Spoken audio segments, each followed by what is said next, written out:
Coba sekarang ya. Ya. Dasar radiologi itu pertama kali itu memang dikenal awal itu adalah imaging ya. Imaging ini kalau bahasa kitanya adalah gambar ya, gambar. Di sebenarnya ketika seorang dokter ya ingin melihat apa saja yang terjadi atau keluhan apa saja yang terjadi di dalam tubuh pasien ya, dalam hal ini adalah manusia, maka dia butuhkan gambar yang sangat bagus ya. Jadi konsep imaging ini adalah dokter memerlukan gambar ya, gambar yang bagus.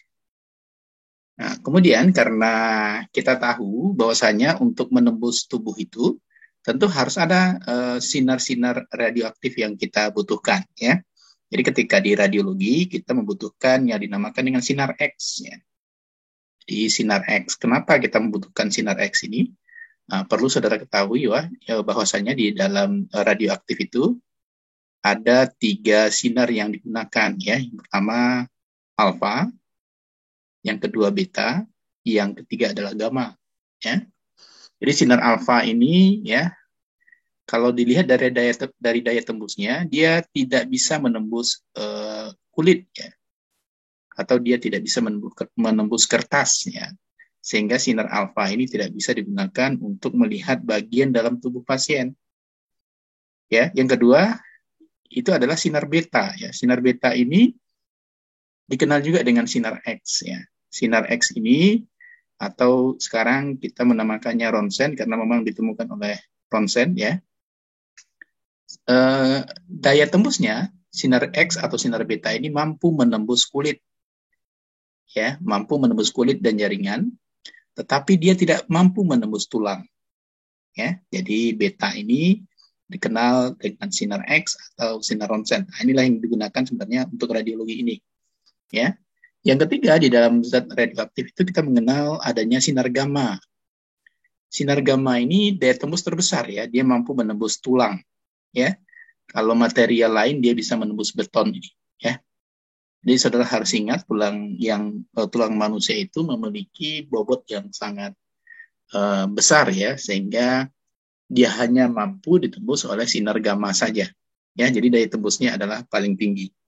Jadi kalau kita lihat daya tembusnya, daya tembus terbesar itu adalah sinar gamma, yang kedua adalah sinar beta atau ronsen, yang ketiga adalah sinar alfa. Jadi alfa ini belum mampu menembus kulit atau jaringan, maka dia tidak bisa digunakan. Makanya di dalam dasar radiologi ini kita menggunakan sinar X ini ya. Jadi sinar X inilah yang kita gunakan untuk menembus jaringan yang ada di dalam tubuh ya. Oke, seperti itu ya. Jadi kenapa kita menggunakan sinar X? Kemudian ya, saat ini radiologi ini meliputi imaging ya. Jadi imaging ini adalah kalau dalam bahasa radiologinya citra ya. Imaging, citra atau gambar ya, atau gambar. Jadi yang ditimbulkan dari apa saja? Yang pertama adalah sinar X. Sinar X ini bisa fotoronsen ya, fotoronsen atau bisa juga CT scan ya. Apa yang membedakan ronsen dengan CT scan ini? Yang membedakannya adalah energi ya. Jadi energi yang membedakan. Jadi kalau fotoronsen hanya menggunakan sampai dengan 100 kilo elektron volt, sementara CT scan ini sudah sampai dengan 500 mega elektron volt. Nah, itu membedakan antara ronsen dengan CT scan. Jadi kalau hasil daripada imaging atau hasil dari citra atau hasil dari gambar, tentu akan lebih baik hasil yang dihasilkan oleh CT scan ya ketimbang yang dihasilkan oleh fotoronsen. Seperti itu. Yang kedua, ya, gelombang suara ya yang ditimbulkan oleh imaging ini adalah gelombang suara yang berfrekuensi tinggi. Ya. Nah, itu adalah alat yang bisa kita lihat di radiologi itu adalah USG ya atau ultrasonografi. Yang merupakan di sini ya fungsi dari Doppler ya. Doppler itu berbicara tentang gelombang ya. Gelombang apa? Gelombang bunyi. Ya, jadi USG itu sebenarnya adalah aplikasi dari efek Doppler ya. Mungkin dulu di SMA sudah belajar ini, efek Doppler ketika bunyi dipantulkan. Kemudian dia merefleksi lagi ke alat sumber, ya, itu dinamakan dengan efek Doppler. Nah, inilah yang dimanfaatkan untuk alat ultrasonografi. Yang ketiga yang ada di dalam radiologi itu adalah MRI, ya, Magnetic Resonance Imaging. Di sini basisnya itu adalah gelombang, ya, atau magnitude, ya. Magnitude ini adalah gelombang. Nah, jadi gelombangnya gelombang apa? Adalah gelombang elektromagnetik. Makanya namanya adalah Magnetic Resonance Imaging. Resonansi itu adalah gelombang, ya. Kemudian yang bisa juga di dalam radiologi itu adalah sinar radioaktif, ya. Nah, itu yang ada diantaranya adalah gamma kamera, ya, renogram, kemudian PET, ya. PET ini adalah positron emission tomografi, ya. Tomografi. Kemudian juga ada SPEC, ya. SPEC itu adalah signal photon emission, ya, compute, ya, emission, compute, tomografi. Nah, jadi inilah alat-alat yang terlihat, ya, kalau kita masuk ke ruang radiologi, ya. Nah, saudara harus bisa bedakan nanti, ya, antara PET yang digunakan untuk ruang radiologi atau spek yang digunakan untuk ruang radiologi dengan PET atau spek yang digunakan untuk terapi, ya. Jadi nanti ada juga PET atau spek ini bisa juga kita gunakan untuk bidang terapi. Nah, tapi nantilah kita berbicara tentang itu karena kita hari ini berbicara tentang radiologi, ya. Nah, kira-kira seperti itulah, ya, kajian dasar, kajian awal yang saudara harus pahami tentang radiologi. Paham, ya, sampai di sini? Paham? Halo? Paham, Dok. Paham, ya? Paham, Dok.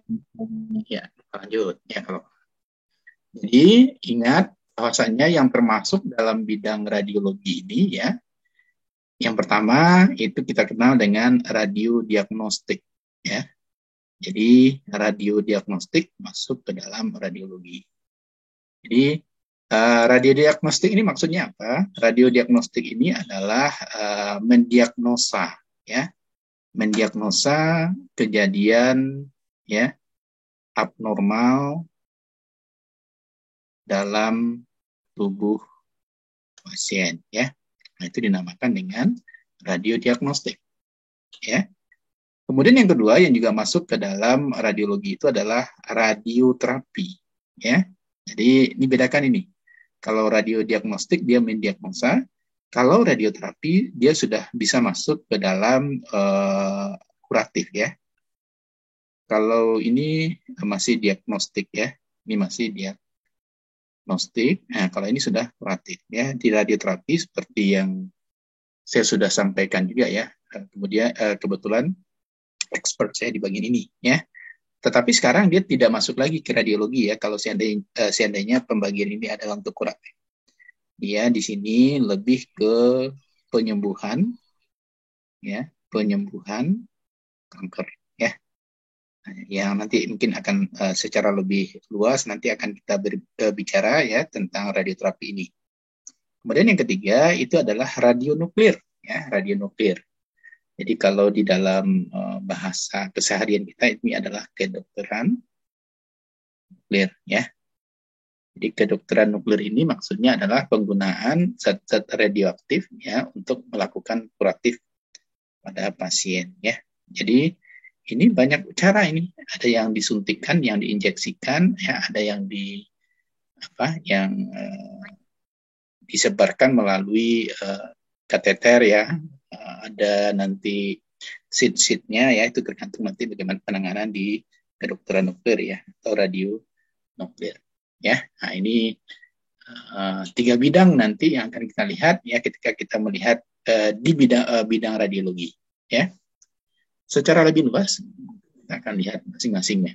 Pertama, pada bidang radiodiagnostik, ya. Pada bidang radiodiagnostik ini radiologi ini yang pertama menggunakan sinar X, ya.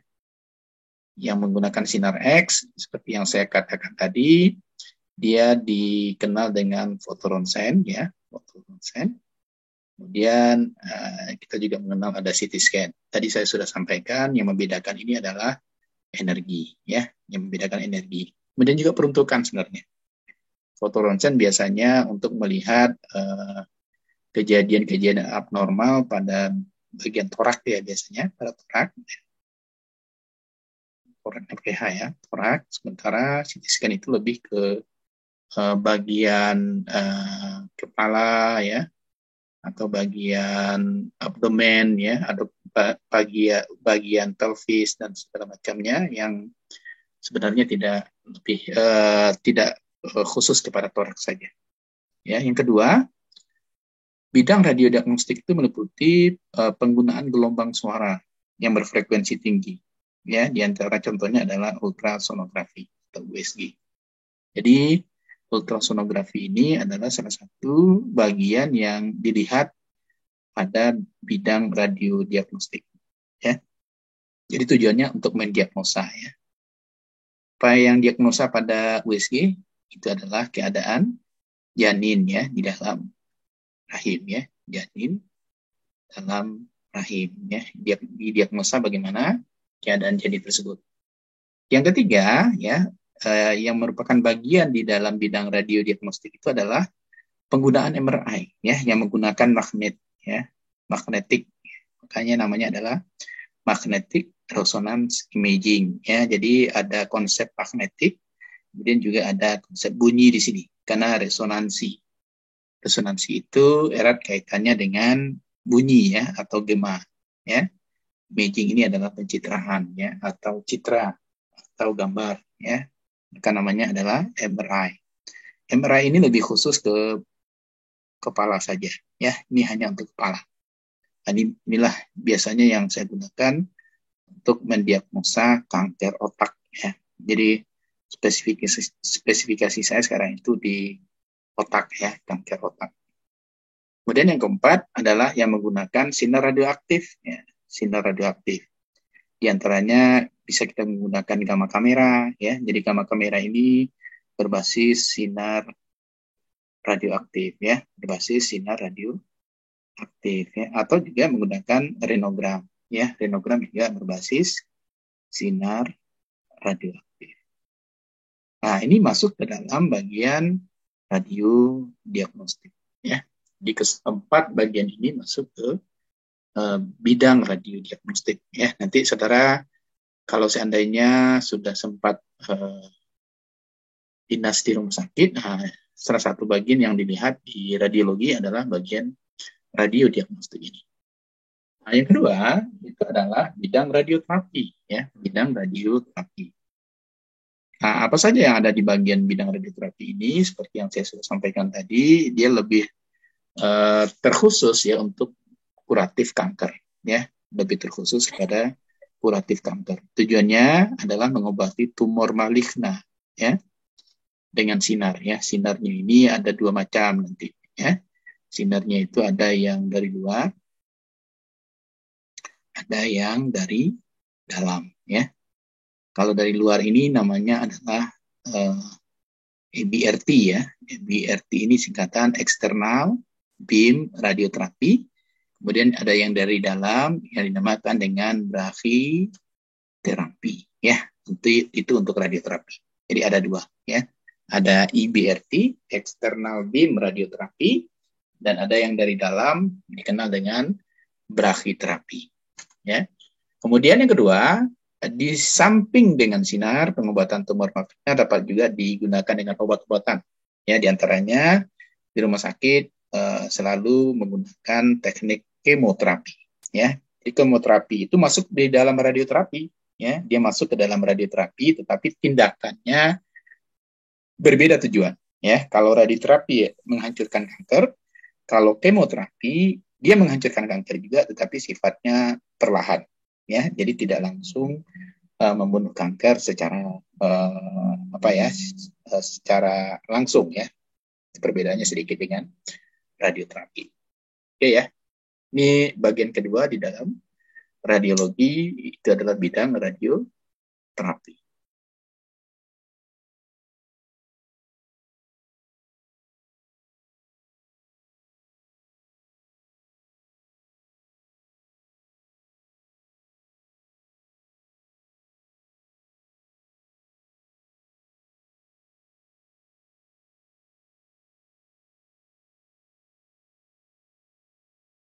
Itu adalah bidang kedokteran nuklir ya, atau radionuklir ya. Bidang radionuklir ini itu diantaranya kita dapat digunakan juga untuk diagnosa, tetapi menggunakan alatnya yang pertama adalah gamma kamera. Konsepnya tetap menggunakan radioaktif ya, makanya namanya adalah kedokteran nuklir atau radionuklir ya, dan renogram namanya. Ya, jadi di samping gamma kamera untuk kedokteran nuklir kita juga menggunakan namanya renogram. Kemudian tujuan spesifik daripada kedokteran nuklir ini atau radionuklir ini adalah dapat untuk terapi tumor maligna ya.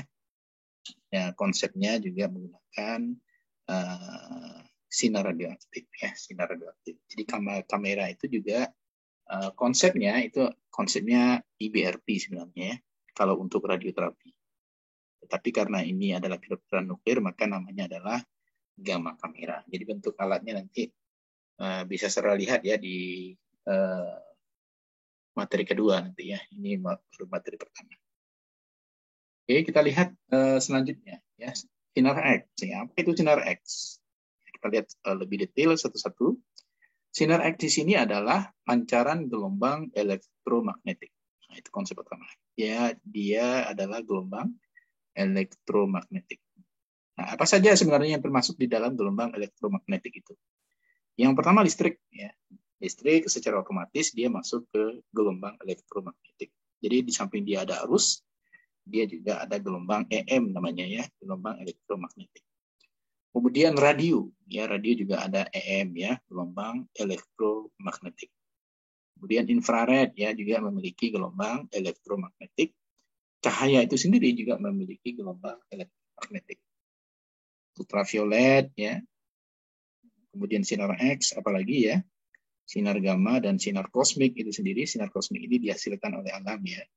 Dan sinar ini juga berasal dari gelombang EM ya, gelombang elektromagnetik. Jadi ingat ya, ketika saudara terpapar dengan sinar EM, maka saudara akan terpapar oleh yang namanya radiasi ya. Maka ketika berbicara radiasi ini, baiknya kita tidak terpapar radiasi ya, tetapi tentu tidak mungkin kalau kita hidup di bumi ya, di dunia lah, pasti kita akan terpapar dengan radiasi. Tapi penting bagi kita untuk membatasi ya berapa jumlah keterpaparan kita dengan radiasi tersebut. Nanti barangkali akan kita lihat ya, seberapa besar kita boleh terpapar oleh radiasi. Dan saya lanjutkan ya, sinar X ini mempunyai panjang gelombang yang pendek ya. Jadi sinar X ini memiliki panjang gelombang pendek ya. Nilainya itu adalah 1/10.000 dari panjang gelombang cahaya ya. Kalau panjang gelombang cahaya 3 × 10⁸, maka nilainya itu hanya 1/10 ya. 1/10.000 kali 3 × 10⁸ ya. Nilai dari panjang gelombang cahaya. Jadi kan sangat sedikit ya, 1/10.000-nya. 1/10.000 itu kan tahu itu ya, 0,00 panjang. Jadi panjang gelombang sinar EM ya, itu sinar X tadi ya. Sekarang panjang gelombang sinar EM atau elektromagnetik, satuannya itu adalah Armstrong ya. Dan 1 Armstrong itu adalah 10⁻⁸ cm. Ya, atau 1/100 juta cm. Ya, yang 10⁻⁸ itu juga sangat kecil ya. Kemudian gelombang yang dipergunakan ya untuk gelombang radiologi ini adalah dalam kedokteran itu adalah 0,50 ampere ya. Kuat arusnya sampai dengan 0,125 ampere. Jadi masih aman ya untuk penggunaan sinar EM ini. Terutama untuk sinar X. Kemudian sinar X ini ditemukan oleh Wilhelm Conrad Rontgen, yang makanya namanya Rontgen tadi saya sebutkan, seorang ahli fisika di Universitas Würzburg, Jerman, pada tahun 1985. Jadi yang menemukannya itu adalah ronsen. Nah, inilah cikal bakal kenapa di rumah sakit ya, kalau saudara menggunakan sinar X itu bukan sinar X namanya, tapi ronsen ya. Apakah pasien sudah di ronsen kata dokternya? Itu menandakan bahwasanya sinar X yang sudah ditemukan untuk melihat bagaimana bagian dalam tubuh pasien itu ditemukan oleh ronsen ini. Sehingga kalau di rumah sakit orang tidak menyebutnya sinar X, tetapi orang selalu menyebutnya ronsen. Ya, seperti itu. Kita lanjutkan. Nah, apa sifat-sifat dari sinar X? Jadi secara sekilas saya sudah sampaikan. Yang pertama daya tembus ya. Daya tembusnya itu kalau kita bandingkan dengan alfa, beta, dan gamma tadi, ya dia di tengah ya. Daya tembusnya itu dia mampu menembus jaringan ya. Mampu menembus jaringan. Kemudian pertebarannya bagaimana ya? Jadi pertebarannya itu merata ya. Jadi merata ke segala arah ya. Tergantung ya tempat kita memberikan sinar ya. Contoh ke torak dada misalnya. Maka dia melingkupi dada saja ya. Dia akan menyebar merata di bagian sana. Sekarang bagaimana penyerapannya? Penyerapannya sama dengan pertebarannya, dia menyerap ya di bagian-bagian yang kita berikan ya sinar ya. Jadi nanti ya kenapa hasil daripada ronsen itu hanya mempunyai dua warna ya, warna hitam dan warna putih. Siapa yang pernah melihat hasil ronsen? Siapa yang pernah melihat? Pernah, Dok. Pernah ya. Pernah, Dok. Ya. Apa warnanya? Yang sudah pernah melihat? Misalnya torak dada misalnya. Apa warnanya? Pada jaringannya warna apa? Hitam, Dok, kalau jaringannya. Jaringannya warna hitam. Kemudian tulang-tulang dadanya? Sama putih. Ya, tulang-tulang dadanya putih. Coba, saudara tahu kenapa warnanya seperti itu? Ini berhubungan dengan yang nomor 3 ini. Ya. Jadi warna itu berhubungan dengan yang nomor 3 ini. Ada yang bisa jawab kenapa warnanya hitam dan putih itu? Tulang dadanya warna putih ya? Benar? Iya, Dok. Jaringannya warna hitam. Ya. Coba hubungkan dengan energi yang dimiliki. Bisa nggak saudara menjawab? Hubungkan dengan yang ketiga ini, penyerapan. Ada yang bisa jawab?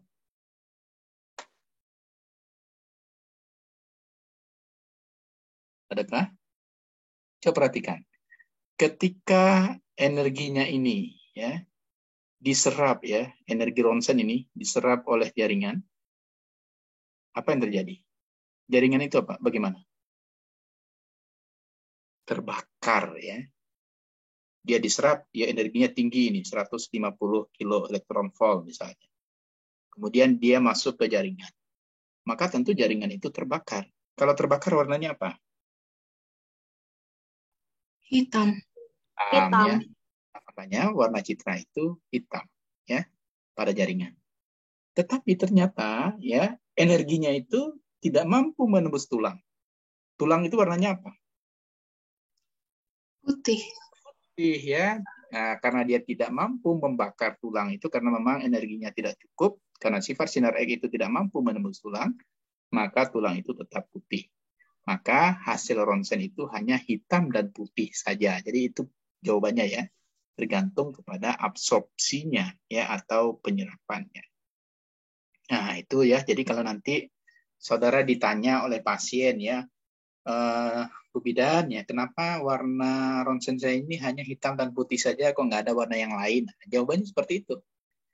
Jadi nanti saudara hubungkan dengan penyerapan yang terjadi pada jaringan di sekitar ronsen ya dengan tulang yang ada di sekitarnya. Ya, makanya warnanya hanya dua saja. Yang keempat, ada yang dikenal dengan efek dari fotografi.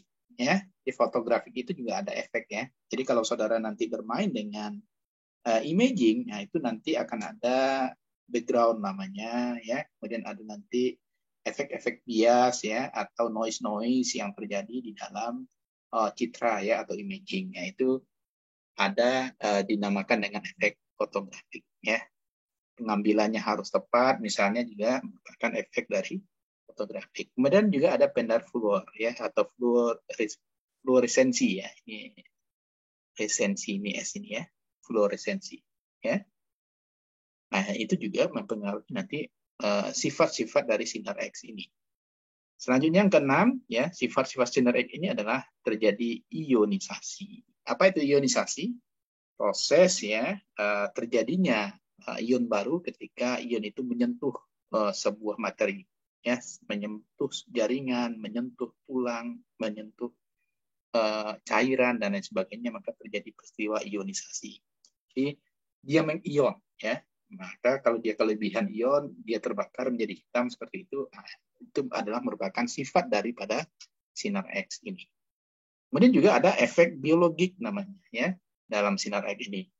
Efek biologis itu terjadi ya apabila konsep ya tubuh ya, konsep tubuh harus ingat ketika dia diserang ya oleh benda asing, maka dia biasanya melakukan perlawanan. Ya, ketika benda asing itu bisa mengalahkan sel, maka sel itu mati. Maka di dalam sinar X itu juga terjadi efek biologis ya, misalnya membunuh sel ya. Nah, itu dinamakan dengan efek biologis. Nah, itu sifat-sifat dari sinar X. Sekarang kita coba lihat lebih dalam ya. Yang pertama, daya tembus. Ya. Daya tembus sinar X ini dapat menembus bahan dengan daya tembus sangat besar ya, dan sifat ini digunakan dalam radiografi seperti yang saya sudah sampaikan tadi ya, walaupun tidak sebesar sinar gamma. Kemudian daya tembusnya itu makin besar bila tegangan dalam satuan kilovolt ya atau kilo elektron volt tabung makin tinggi ya dalam alat ronsen itu ya. Kemudian pada benda yang berat atomnya makin rendah, daya tembusnya makin tinggi. Jadi dia terbalik ini. Kalau atomnya makin rendah, maka daya tembusnya itu semakin tinggi. Kalau atomnya semakin tinggi, maka daya tembusnya semakin rendah. Maka biasanya kalau untuk kita menggunakan sinar ronsen ini, maka tentu kita harus menggunakan berat atomnya itu yang rendah. Tujuannya apa? Agar daya tembus dia ke jaringan itu semakin dalam.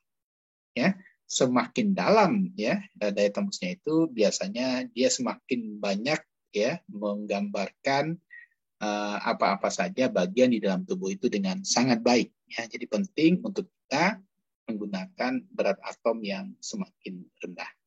Ya, jadi itu yang pertama ya, sifat daripada sinar X, daya tembusnya. Yang kedua, pertebaran ya, seperti yang saya sudah sampaikan tadi. Bila sinar X melalui benda ya, maka sinar X tersebut akan bertebaran ke segala penjuru ya. Tentu hanya pada bidang yang diberikan sinar ya. Jadi pada bidang itu dia akan bertebaran ke segala penjuru. Kemudian sinar X ini ya disebut dengan radiasi hambur ya. Radiasi hambur ini maksudnya adalah scattering energi ya. Jadi scattering energi ya, atau dia biasa juga dinamakan dengan energi hambur ya, energi hambur ya. Jadi ketika sinar X itu menghasilkan radiasi hambur atau energi hambur, maka radiasi hambur ini akan menyebabkan film tanpa pengamburan ya. Jadi akibat energi hamburnya ini ya, atau scattering energinya ini, maka film yang tadi warnanya putih ya, maka terjadi pengaburan ya.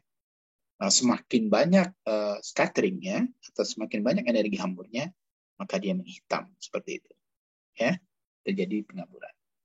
Kemudian untuk menghindari kejadian pengaburan ini, maka biasanya di dalam sinar ronsen itu dipakai grid ya. Grid itu seperti ini ya. Grid itu seperti sel-sel seperti ini ya. Jadi dia nanti bertindak sebagai filter untuk membuat ya bagian-bagian pengaburan ini tidak terlalu banyak ya, sehingga mampu difilter atau dihalangi dengan grid ini ya, dengan grid ini. Nah, itu yang kedua ya, sifat dari sinar X itu adalah pertebaran. Yang ketiga, ya, sifat dari sinar X itu adalah penyerapan. Sinar X ya pada radiografi itu diserap oleh bahan atau zat ya. Nah, ini yang saya sebut tadi, kalau bahannya itu adalah jaringan, ya maka dia diserap oleh jaringan tersebut. Ya. Kalau zatnya itu misalnya adalah cairan, maka dia diserap oleh cairan tersebut. Makin tinggi berat atom zat ya makin besar penyerapannya. Jadi kalau atom makin berat, ya maka semakin besar penyerapannya. Ya, artinya kalau dia semakin besar penyerapannya, nanti tentu semakin hanguslah gambarnya. Ya, semakin hitam gambarnya. Seperti itu.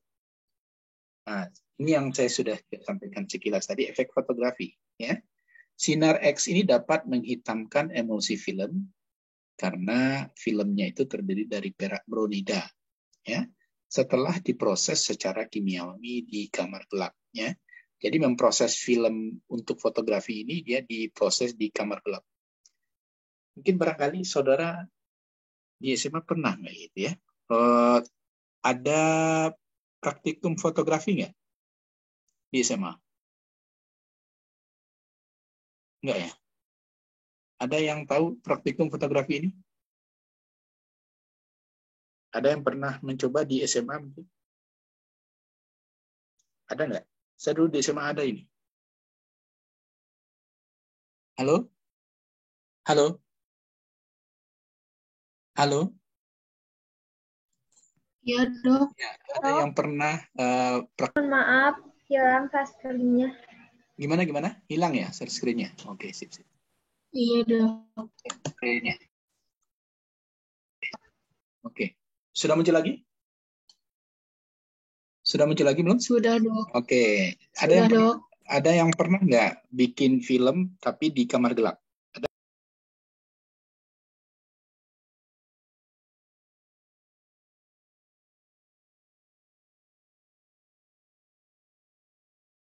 Ini ya. Jadi proses dari pembuatan film untuk ronsen ini ya, kalau dulu ya, kalau sekarang kan memang sudah bisa dicetak secara digital ya. Film pun sekarang juga sudah bisa dicetak dengan digital. Kalau dahulu itu proses mencetak film dari ronsen ini kita mencetaknya di kamar gelap ya. Kamar gelap itu artinya semua cahaya tidak boleh masuk ke ruangan tersebut ya. Maka benar-benar kamarnya itu gelap ya. Kemudian kita menggunakan zat ya. Zatnya itu adalah zat untuk membuat warna muncul ya. Jadi kalau dulu kalau ada ZN ya dan ada apa itu saya lupa ya. Dia berbentuk cairan ya. Kemudian filmnya itu dimasukkan ke dalam cairan, kemudian dikipas-kipas gitu ya. Kemudian sampai muncul gambar ya. Nah, begitu juga dengan fotografi fotografi untuk sinar ronsen ini ya, cara membuatnya dulu. Kalau sekarang tidak lagi ya, sekarang sudah menggunakan digitalisasi. Ya kalau dulu dokter-dokter ya, kemudian juga dokter radiologi itu mencetak sinar ronsen itu menggunakan cairan ya, cairannya saya lupa cairan apa ya di kamar gelap ini. Sekarang sudah tidak lagi. Karena perkembangan teknologi sudah sangat baik sekarang. Kemudian yang kelima, sifat daripada sinar X itu adalah pendar fluor atau fluoresensi. Di mana ya sinar X ini menyebabkan bahan-bahan tertentu. Ya, apa saja bahannya? Yang pertama adalah kalsium tungstate ya, dan yang kedua adalah zinc sulfate ya. Dia memendarkan cahaya. Dalam pemandaran cahaya ini istilah sainsnya itu adalah luminesensi. Dan ketika fluoresensi ini terjadi, luminesensi ini ada dua jenis, ya. Yang pertama dinamakan dengan fluoresensi, yaitu ya seperti ini, pendar fluor itu memendarkan cahaya sewaktu ada sinar X saja. Itu dinamakan dengan fluoresensi. Kemudian ada yang kedua yang terjadi pada luminesensi ini adalah fosforisensi. Fosforisensi itu maksudnya adalah pemendaran akan berlangsung ya beberapa saat walaupun radiasi sinar X sudah dimatikan atau afterglow. Ya, jadi sinar X-nya sudah dimatikan ini, tetapi pembenarannya akan tetap berlangsung. Nah, itu dinamakan dengan fosforisensi. Maka biasanya tenaga ronsen ketika alatnya sudah dimatikan juga masih memasang alat proteksi radiasi. Kenapa? Karena pada saat itu sedang terjadi pembenaran, ya, yang terjadi beberapa saat, ya, walaupun sinar X sudah dimatikan. Nah, jadi masih menggunakan alat atau baju proteksi radiasi. Ya, jadi nanti kalau saudara masuk ke ruang radiologi itu wajib menggunakan baju proteksi radiasi, ya, untuk menghalangi badan kita yang sehat terpapar oleh radiasi sinar ronsen. Ya, jadi nanti ada tekniknya, tidak asal masuk saudara ya ketika dilakukan penghitungan atau intervensi kepada pasien yang sedang di ronsen. Tidak boleh kita berada di daerah itu karena di bagian sana sedang terjadi radiasi. Oke, ya, yang keenam, ionisasi. Ya, ionisasi ini ya yang sudah saya sampaikan sekilas tadi adalah efek sinar X apabila mengenai suatu bahan atau zat akan menimbulkan ionisasi. Ya, jadi ionisasi ini adalah hasil ketika sinar X itu mengenai suatu materi, ya, mengenai suatu bahan, ya, maka akan terjadi ionisasi, ya, mengioni dia, ya, terhadap bahan yang dikenai efek dari sinar X itu. Yang terakhir yaitu adalah efek biologi, ya. Efek biologi ini artinya adalah sinar X akan menimbulkan perubahan-perubahan biologik pada jaringan, ya. Pada efek ini dipergunakan dalam pengobatan radioterapi. Ya, ini seperti apa ya? Tapi saya tidak menggunakan sinar X, ya. Kita sudah menggunakan sinar yang lebih besar daripada sinar X. Karena ini hanya menggunakan energi yang kecil, ya. Kalau kita menggunakan energi yang sangat besar, tujuannya apa? Untuk radioterapi, ya, kuratif radioterapi, terutama untuk menghancurkan kanker. Seperti itu. Oke, ya, jadi itu sifat-sifat yang ada pada sinar X. Oke, lanjut ya. Sekarang kita lihat bagaimana pembuatan dari sinar X tersebut. Ya, sinar X tersebut dibuat menggunakan tabung, ya. Tabungnya itu dinamakan dengan tabung ronsen. Untuk membuat sinar X itu diperlukan tabung ronsen yang hampa udara. Ya, jadi dia tidak boleh ada udara masuk ke dalam tabung itu. Ya. Dan di dalam tabung itu nanti akan ada yang pertama katoda. Ya, katoda ini yang ada filamen dan focusing tab. Nanti ada gambarnya, ya. Jadi dia ada filamen dan ada focusing tab. Ya. Kemudian ya di dalam tabung itu juga ada anoda. Ya. Anoda ini yang ada kepingan wolframnya. Ya, jadi nanti ada kepingan wolfram pada anoda yang ditanam dalam tembaga. Dan anodanya ini biasanya dalam keadaan diam atau dalam keadaan statis. Ya. Di mana anoda yang ada di piring wolfram itu dihubungkan dengan tangkai molybdenum. Ya. Anodanya itu nanti berputar, ya, ketika dilakukan penembakan sinar ronsen kepada pasien. Yang ketiga nanti akan ada jendela untuk keluarnya sinar X. Ya. Kira-kira yang saya ceritakan ini seperti ini gambarnya. Ya. Oke, nah ini ya yang saya sampaikan tadi ada focusing tab di sini, kemudian ada filamen, ya, filamen, kemudian ada elektron stream, ya, elektron yang keluar ketika di alat ini digunakan untuk melakukan penyinaran pada pasien. Ya, ini ada anodanya yang dari tungsten, ya, tungsten ini berasal dari baja yang sangat kuat, ya. Dan ini adalah targetnya. Target ini adalah orang yang ditembak menggunakan ronsen.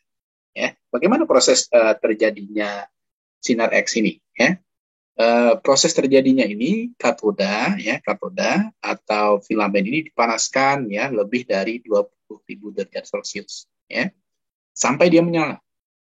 Kemudian dengan mengalirkan listrik yang berasal dari transformer, ya, jadi listriknya itu berasal dari transformer yang menghidupkannya.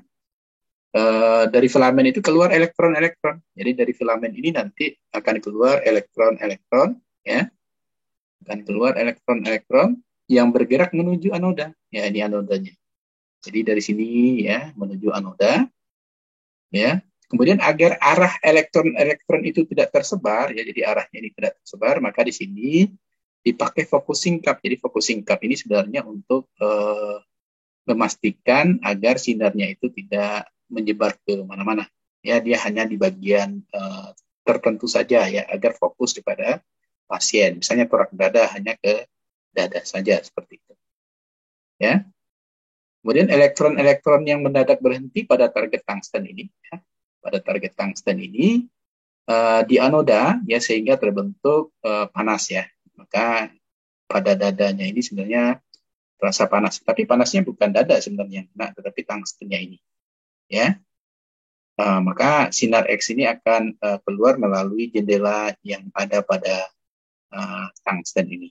Makanya di sana baru terbentuk gambar, ya, atau imaging, ya, atau citra, ya, pada sinar X. Ya, ini caranya, ya, seperti yang saya katakan tadi ada di sini, ya. Nanti saya akan bagikan, ya, slide ini biar bisa saudara baca kembali. Ini setelah semua data itu terbentuk, ya, maka di dalam film ronsen, ya, di dalam film ronsen akan ada lapisan-lapisan film ronsen yang terdiri atas yang pertama dikenal dengan supercut, ya. Supercut ini tujuannya adalah untuk melindungi emulsi film, ya, di mana emulsi film ini adalah emulsi silver biromid, ya, yang terdiri atas AgBr, ya, AgCl, Ag, kemudian tebal emulsinya adalah 0,0025 cm, sangat tipis, ya, emulsi filmnya. Kemudian juga nanti akan ada supratum, ya. Supratum di dalam film ronsen ini berfungsi sebagai perekat antara emulsi dengan alas film. Jadi nanti filmnya itu ada alasnya, ya, ada alasnya. Alasnya itu berbentuk supratum ini. Dan itulah nanti yang akan berfungsi sebagai perekat, ya, antara emulsi dengan alas film. Kemudian alas film itu sendiri itu adalah film base, ya, film bagian dasar yang terdiri di atas polyester base, ya. Dia terdiri atas polyester base, ya. Kemudian yang saya ceritakan di sini gambarnya seperti ini, ya. Oke. Sekarang kita coba lihat bagaimana proses, ya. Sebenarnya ini proses pembuatan ini harusnya saudara juga praktek. Kalau prakteknya pun juga agak sulit, ya, karena sekarang rumah sakit juga tidak lagi menggunakan konvensional seperti ini, ya. Semua sudah digitalisasi, ya. Jadi kalau secara tradisional prosesnya itu seperti ini, ya, proses pembuatan radiografi. Yang pertama film itu, ya, ditaruh di bawah organ yang akan difoto. Jadi pasiennya misalnya dalam keadaan berdiri, ya, maka dia ditaruh di bagian bawah organ. Misalnya kalau dada berarti di belakang organ, ya, yang akan difoto. Kemudian nanti dipancarkan sinar X. Atau posisi tidur lah enaknya, ya, yang lebih ini. Posisi tidur, maka biasanya posisi pasiennya dimiringkan. Kemudian di bagian belakang tubuh pasien nanti ditaruh film, ya, filmnya, ya. Kemudian nanti setelah pasti, ya, posisi pasien sudah benar, kemudian target, ya, artinya sinar X atau ronsen sudah akan menembak bagian torak dada misalnya, maka dipancarkan sinar X-nya, ya. Kemudian nanti, ya, kalau filmnya masih yang konvensional yang seperti yang saya sampaikan tadi, film itu dicuci di kamar gelap. Apa yang dipergunakan di sana, ini yang saya maksud tadi, ya. Film itu dimasukkan ke dalam cairan pembangkit atau developer selama 4 menit. Ya, ini yang saya bilang ada ZN atau apa, ada C atau apa, ya, nanti saya lupa nih komposisinya. Nah, itu dimasukkan selama 4 menit. Ya. Kemudian dibilas dengan air 10 menit. Kemudian dimasukkan ke cairan penetap atau fixer yang terdiri dari garam amonium, kemudian thiosulfat, dan lain-lain. Ya, yang selanjutnya dicuci dalam bak dengan air yang mengalir. Ya. Kemudian dikeringkan. Nah, kalau sudah dikeringkan nanti maka akan muncul bagian-bagian yang kita butuhkan atau dokter butuhkan untuk melihat abnormal yang ada di dalam tubuh pasien. Nah, seperti inilah proses sinar atau film ronsen itu dikerjakan ya di rumah sakit dulu ya. Kalau sekarang ronsen itu sudah tidak lagi seperti ini ya. Dia sudah bisa digitalisasi ya, hasilnya itu sudah bisa di print ya menggunakan film ya. Jadi filmnya nanti di print setelahnya ya, tidak lagi menggunakan cara konvensional. Tetapi proses seperti ini perlu sebenarnya untuk saudara pahami ya. Walaupun prosesnya digitalisasi sekarang, tapi prosesnya dalam digitalisasi itu tetap akan mengikuti gaya-gaya seperti ini. Lanjutkan ya, radiolucent dan radio. Saudara sudah maghrib ya? Sudah masuk jadwal maghrib di sana? Belum dok, bentar Belum. lagi. Oke, kalau begitu saya coba lanjut dulu. Ada radiolucent dan radiopak ya. Belum dong. Oke, ya, boleh. Daya tembus sinar X ya pada jaringan itu tergantung dari berat atom atau kepadatan jaringan. Ya. Jaringan yang mudah ditembus sinar X ya pada foto akan memberikan bayangan yang hitam atau radiolucent. Ya. Jadi yang hitam itu di dalam kajian radiologi dinamakan dengan radiolucent. Ya. Sedangkan jaringan yang sukar ditembus sinar X akan memberikan bayangan putih atau radiopak. Ya. Radiopak. Kemudian di antaranya terdapat bayangan perantara, ya, yaitu tidak terlalu hitam, yang dikenal dengan moderate radiolucent, dan tidak terlalu putih, moderate radiopak. Ya. Kemudian di antara moderate di radiolucent dan moderate radiopak ini terdapat bayangan keputih-putihan atau yang dikenal dengan intermediate. Maka komplit ya ketika saudara dapatkan hasil ronsen itu ada yang keputih-putihan, kemudian ada yang agak kecoklatan, yaitu tergantung dari hasil ya ketika sinar X itu ditembakkan kepada bagian yang kita lihat ya, pada torak atau yang lain ya. Nah, itu sebenarnya kenapa warna itu menentukan ya hasil daripada sinar ronsen. Kemudian berdasarkan mudah tidaknya ditembus sinar X, maka bagian tubuh dibedakan. Yang pertama radiolucent ya. Radiolucent itu biasanya terdiri dari gas ya, kemudian dari udara. Ya, makanya warnanya itu tidak hitam dan tidak juga putih sebenarnya. Ya, dia di antara intermediate-nya ada batasan antara hitam dan putih. Ada lagi moderately radiolucent. Nah, ini lemak misalnya. Ya, dia dinamakan dengan moderately radiolucent. Jadi tidak terlalu hitam dan juga tidak terlalu putih. Dia di antara moderate radiolucent. Kemudian juga ada intermediate. Ya, intermediate itu adalah jaringan ikat, otot, darah, kartilegu, epitel, ya, batu kolesterol, ya, batu asam urat dan lain sebagainya. Warnanya nanti intermediate. Ada lagi moderate di radiopak, ya, misalnya tulang, garam, kalsium ini tidak mampu ditembus oleh sinar ronsen. Ya. Kemudian ada radiopak, ya, logam berat, ini apalagi ya, pasti tidak akan mampu ditembus oleh sinar ronsen. Nah, maka warnanya putih. Tapi warna ini sampai ke sini itu biasanya dari hitam sampai dengan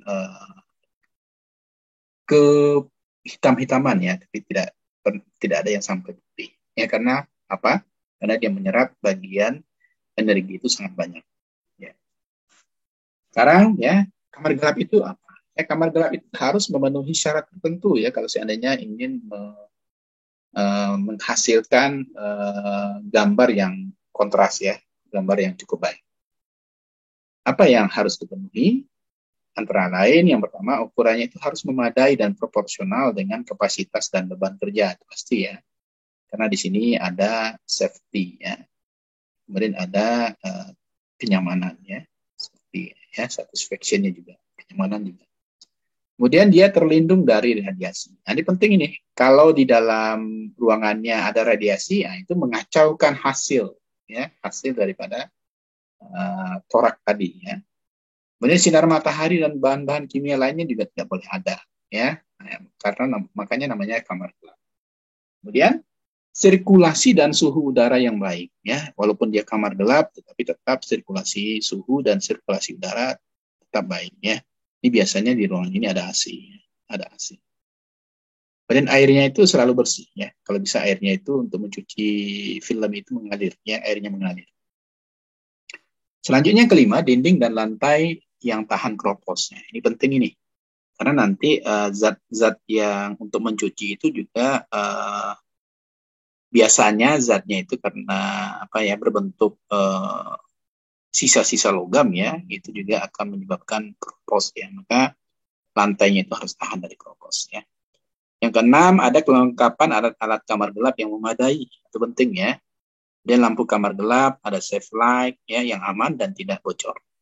Ya, itu syarat-syarat kamar gelap. Dan kamar gelap ini sebenarnya terdiri atas yang pertama ada daerah basah. Ya. Daerah basah ini meliputi bak yang berisi air yang mengalir, ya, tangki pembangkit developer, kemudian tangki penetap atau fixer. Kemudian ada lagi yang dikenal dengan daerah kering, ya. Daerah kering ini dia meliputi almari, ya, untuk menyimpan film sinar X, ya. Nanti dia digantung sistemnya, ya, tidak disusun, tapi dia digantung. Ada ya seperti saudara menjamur kain itu, ya, habis mencuci itu kan ada yang apa itu istilahnya? Untuk jemuran kain itu apa namanya? Untuk saudara itu jepitan ya, jepitan. Jadi dia masing-masing film itu nanti dijepit kemudian digantung seperti itu. Dan nanti juga ada kaset ya, ada penggantung film atau film hanger ya dan lain-lain. Jadi nanti film hanger ini nanti yang berfungsi untuk menggantung masing-masing film itu di lemari itu ya, di daerah kering ya. Filmnya itu di daerah kering. Begitu ya. Kemudian ada lagi jenis pemeriksaan dengan sinar X ya. Apa saja yang bisa diperiksa dengan sinar X ya? Ada dua macam sebenarnya. Yang pertama ada pemeriksaan sinar tembus ya. Itu dikenal dengan fluoroskopi atau Doorlight lighting ya. Jadi di dalam ronsen ini kita bisa menggunakan fluoroskopi atau Doorlight lighting ya. Kemudian juga ada fotoronsen ya. Pemeriksaan fotoronsen yang betul-betul di radiografi. Jadi ini adalah diagnostiknya. Itu untuk memastikan apa keabnormalan yang terjadi pada tubuh ya, pada tubuh. Itu tujuannya adalah diagnostik, bukan untuk kuratif ya. Kuratifnya apa? Ya itu tindakan nanti misalnya ditemukan ada kelainan pada toraks misalnya dilakukan operasi seperti itu. Itu kuratifnya. Kalau ini diagnostiknya ya, mendiagnosanya. Oke. Selanjutnya, pemeriksaan dari radiografi ini dibagi atas. Yang pertama adalah pemeriksaan ronsen dasar. Ya. Pemeriksaan ronsen dasar ini adalah pemeriksaan ronsen tanpa kontras, ya, tanpa diberikan zat tambahan, ya, tanpa diberikan pengontrasan namanya, ya. Nah, contohnya seperti ini adalah fototorak, ya, atau foto tulang ya, maka seperti apa yang terjadi pada tubuh tanpa diterangkan ya, tanpa memberi kontras dan lain sebagainya ya. Yang kedua ada pemeriksaan dengan kontras ya. Pemeriksaan dengan kontras ini adalah pemeriksaan osofagus ya, misalnya di antara jaringan osofagus itu kan banyak anatomi lain yang sangat dekat, kemudian juga harus dipisahkan, maka untuk pemeriksaan osofagus juga ditambahkan kontrasnya. Atau lambung lah ya. Lambung itu kan banyak tuh, ada usus, ada yang lain-lain ya, mungkin juga ada bagian-bagian usus halus, usus besar dan lain sebagainya. Kemudian juga ada mungkin jaringan-jaringan lain juga. Maka penting kita untuk pemeriksaan kontras itu juga bisa menggunakan radiografi ya. Ada juga yang duodenum ya, juga bisa penggunaan kontras. Atau di sini ada pemeriksaan usus halus ya. Ada gangguan pada usus halusnya misalnya, mungkin ada yang terluka atau ada tumbuh abnormal lainnya, maka akan diperiksa menggunakan kontras. Nah, itu juga bisa digunakan untuk pemeriksaan ronsen ya, tapi menggunakan kontras. Kolon juga seperti itu ya, kolon in loop misalnya, itu bisa kita menggunakan kontras. Atau ini yang lebih dekat ke saudara ini, ada pemeriksaan sistem tractus urinarius namanya, itu IVP. Nah, itu kita bisa menggunakan ronsen tetapi dengan penambahan kontras ya. Jadi nanti dengan penambahan kontras ini gambar yang dihasilkan oleh film itu akan lebih jelas, kemudian bahkan ya ada sebagian teknologi yang bisa membedakan warna. Jadi warnanya tidak hanya hitam dan putih saja ya, ada warna lain yang kadang-kadang warnanya itu sejalan dengan warna jaringan yang ada di dalam tubuh ya, sehingga hasil ronsennya itu sangat nyata. Ya. Mungkin barangkali saya pernah melihatkan gambar ronsen gangguan jaringan di kaki ya.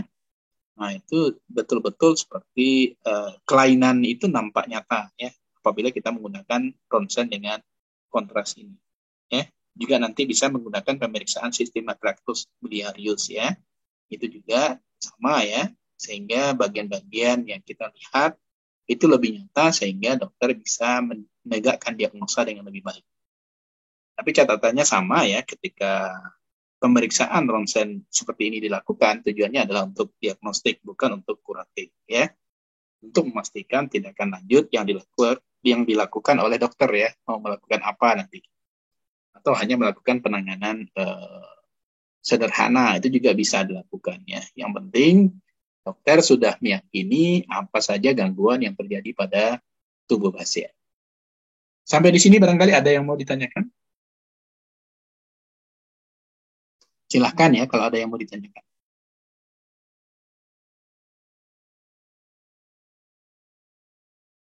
Ada?